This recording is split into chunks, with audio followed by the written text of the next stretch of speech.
प्राकृतिक सौंदर्य से आभूषित हमारे देश का गौरव, हमारे देश की पहचान।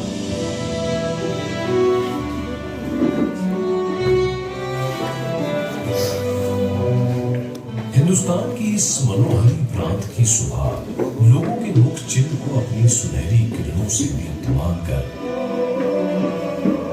आशा की नित्य नई कहानियां कह जाती हैं। यहाँ का ऊंचा उतंग पहाड़ बर्फ का शाही लबादा उड़े बादशाहों सा इतराया करता है। यहाँ के मठों से आते बौद्ध वृक्षों के मंत्र जाने कितने गुमराहों को मंजिल तक पहुंचाते हैं। अमन यहाँ का एक छत्र राजा है और प्रगति और समृद्धि इसके दरबारी। अमन यहाँ का राजा है क्योंकि इसकी निगहबानी हम करते हैं। हम इसके प्रहरी हैं। हम यानी कि तवांग में तैनात हिंदुस्तानी सैनिक। हम यानी जज्बे और बहादुरी के वो पुतले जिसके रोम रोम में बसा है हिंदुस्तान, हिंदुस्तान और सिर्फ हिंदुस्तान।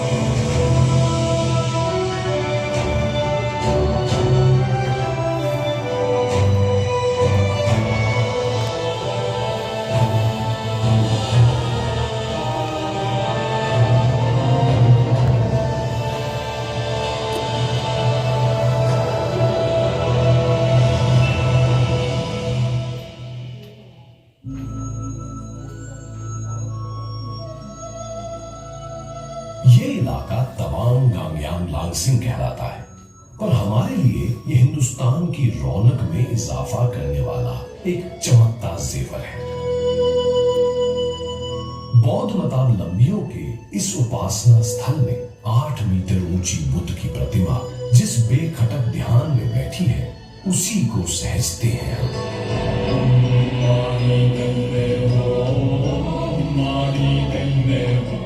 बौद्ध भिक्षु रोटेटिंग मिल के सामने अपनी प्रार्थनाओं में यहाँ जिस चैनो अमन की मुराद रखते हैं, जिस शांति का दिया वो जलाते हैं, उसी के रक्षक हम हैं। ऐसी ही एक वजह है शुंगितसर झील, जिसे माधुरी झील के नाम से भी जाना जाता है।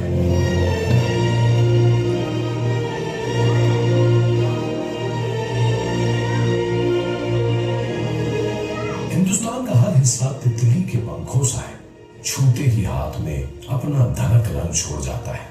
कभी कुछ अपना लेता है तो कभी कुछ दे जाता है। शुंगितसर लेक नाम की इस खूबसूरत झील ने माधुरी नाम तब अपना लिया जब मशहूर अदाकारा माधुरी दीक्षित फिल्म कोयला की शूटिंग का हिस्सा बन इस दिलजोई फजा में आई।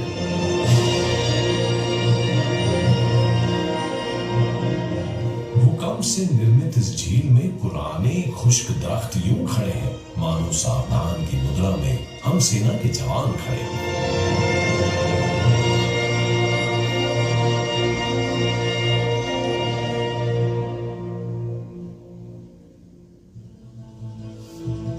भारत के सुदूर उत्तर पूर्व के माणिकों में एक और माणिक है पैंगैंग टैंग सो, जो शहर से 14 किलोमीटर दूर स्थित है।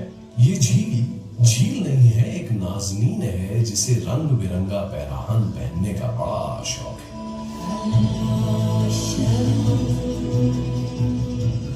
दिन के सफेद शफाक पहलू में ये झील नीला घूंघट ओढ़ लेती है तो बारिशों के मौसम में कोहरे की चादर।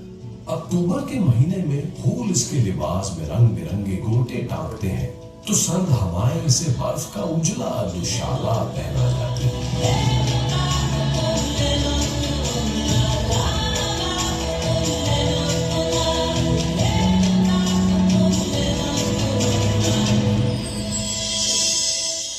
हम इस इलाके की मिट्टी की ही नहीं, यहाँ की संस्कृति, यहाँ की परंपराओं की भी पहरेदारी करते हैं। स्थानीय नववर्ष पर तवांग में लोसार उत्सव जब मनाया जाता है तो हम भी खुद को हिंदुस्तान की इंद्रधनुषी संस्कृति में सराबोर कर लेते हैं।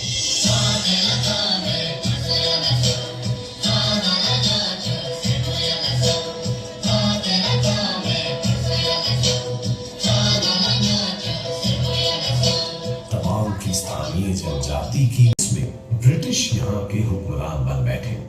ब्रिटिश इलाकों के बाजारीकरण में माहिर थे। तवांग का वो इलाका जो हिमच्छादित पहाड़ों की ओट और हरियाली पेड़ों की झुरमुट में छिपा बैठा था, उसे दुनिया के सामने जाहिर कर दिया इन ब्रिटिश हुक्मरानों ने। नतीजन इस दिलफरेब इलाके का दीदार करने हजारों की तादाद में सैलानी यहाँ मरने लगे। खूबसूरत तवांग पर सिर्फ पर्यटन प्रेमियों की नजरें ही नहीं, बल्कि लोभित नजरें भी पड़ने लगी। शायद इसी वजह से ब्रिटिश प्रशासक सर हेनरी मैकमोहन ने सन 1914 में इस इलाके की 890 किलोमीटर की हदबंदी कर डाली, जिसे हम मैकमोहन लाइन के नाम से जानते हैं। शिमला अधिवेशन के त्रिगुटीय सम्मेलन में तिब्बत, ब्रिटेन और चीन जिसका हिस्सा थे, इन सभी शिरकतदारों ने भारतीय हदों को परिभाषित करती इस सीमा रेखा मैकमोहन लाइन को अपनी स्वीकृति दी। पर जाने क्यों आगे चलकर चीनियों को ये सीमा रेखा नागवार गुजरने लगी। अपनी आजादी के 3 साल बाद सन 1950 में जब भारत ने इस सीमा रेखा मैकमोहन लाइन को वैधानिक अस्तित्व दे दिया, तो साल भर पहले चीनी गणतंत्र का आजाद परचम फहराने वाला चीन और भी भड़क उठा। दोनों देशों के आपसी रिश्तों की तल्खियां समय के साथ बढ़ती रहीं। 60 के शुरुआती दशक में ये तल्खी अपने परवान पर उस समय आ गई जब तिब्बत के धर्मगुरु दलाई लामा अपने प्यारे वतन पर चीन के आधिपत्य को चुनौती देने की वजह से चीन की आंखों की किरकिरी बन गए और चीन के कहर से बचने के लिए उन्होंने भारत में पनाह मांगी। सदैव सत्य और न्याय का परस्तार रहा उदारमान भारत सत्य के खेमे में खड़े अपने शरणागत को कैसे निराश करता। भारत ने दलाई लामा को अपनी जमीन पर शरण दे दी। भारत ने वो किया जो न्यायोचित था, पर चीन ने भारत पर अमेरिका के साथ मिलकर उसके खिलाफ साजिश रचने का आरोप मढ़ दिया। तत्कालीन भारतीय प्रधानमंत्री जवाहरलाल नेहरू ने पंचशील समझौते की शक्ल में चीन के साथ दर के रिश्ते की तुरपाई करना चाहिए। उसी नियत से उन्होंने हिंदी चीनी भाई भाई का नारा भी बुलंद किया। चीनी प्रधानमंत्री चाओ एन लाई ने नेहरू की इस पहल को एक सकारात्मक जवाब दिया, पर वो चीन का ऊपरी स्वांग भर था।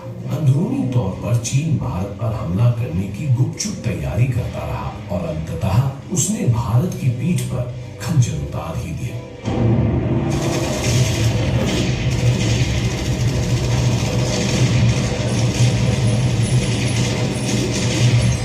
जी हाँ, सन 1962 में चीन ने भारत पर औचक्के से आक्रमण कर दिया। भारत शांति और अहिंसा की प्रतिमूर्ति, बुद्ध का भी देश था, तांडव करने वाले भीषण रौद्र रूप शिव का भी। बुद्ध के अनुगामी, शांति के पैरोकार भारत ने भरसक कोशिश की कि मैत्रीपूर्ण संवाद के जरिए चीन के साथ विवाद का कोई शांतिपूर्ण हल ढूंढा जाए। पर चीन ने जब प्यार का प्रत्युत्तर छल बल से देकर भारत पर युद्ध थोप दिया, तो फिर जगह भारतीय सेना की भुजाओं में बसा भारत का रुद्र।